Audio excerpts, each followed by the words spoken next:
On behalf of the Center for Rural Development, let me thank you for your interest in the Rogers Scholars Program. This video is to provide you a quick overview of the application process. To begin your application, please go to centeryouthprograms.com. Once there, mouse over Rogers Scholars in the main menu and select Apply for Rogers Scholars. This will take you to a page full of information you will need to know before actually applying to the program. Please note that the information changes year to year and you should always check the website for current information. On this page, you will find the current deadline for the application process, eligibility requirements, and information on how the selection process is completed.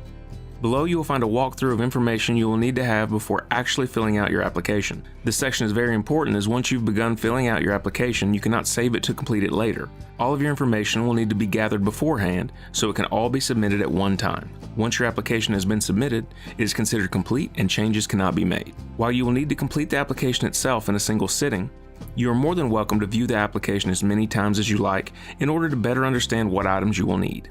When it comes time to begin, please make sure to have the pertinent information for both you and your parents available.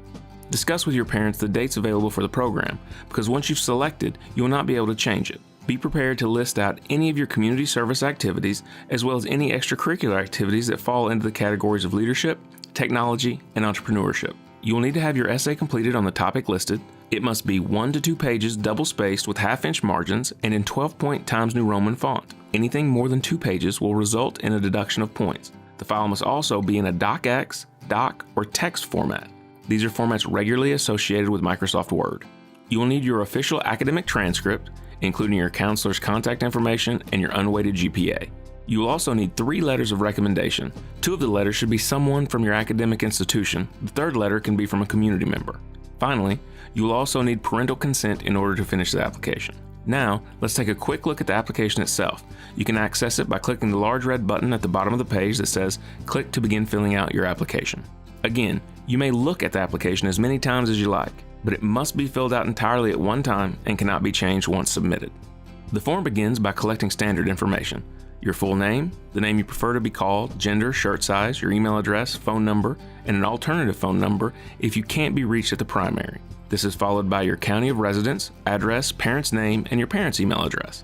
Below, we will need the name of your school and the county in which the school resides. Underneath your school information, you will select which date you prefer to attend the camp. You should discuss this with your parents before making the selection. Once that's completed, you will need to fill out your extracurricular activities by putting them in the corresponding boxes.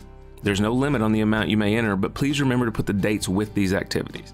Below your extracurricular activities, you will find similar boxes for your school-related and non-school-related community service activities.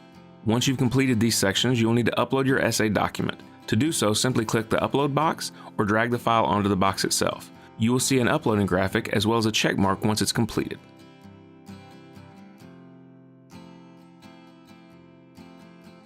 Below, you will fill out your counselor and school information along with your GPA before uploading your transcripts in the same manner as the essay. It's most likely your counselor has given you a physical printout of your transcript. You can scan that document ahead of time or simply take a picture of it. However, make sure to do this before beginning with your application. The next section is for your 3 letters of recommendation. Please add these in the same manner as your transcripts, as you will most likely need to scan them or take pictures of them in advance.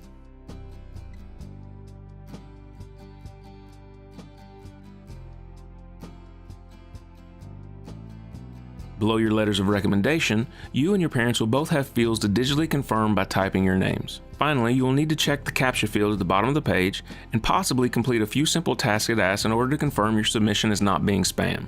Then you simply need to click Submit. If you filled everything out correctly, you will be taken to a page telling you so. We will be notified of your application, and you should receive a copy of the information you submitted in your email. If you have left something out that was required, it will be red flagged, and you will have an immediate opportunity to correct and resubmit. Thank you again for your interest in the Rogers Scholars Program.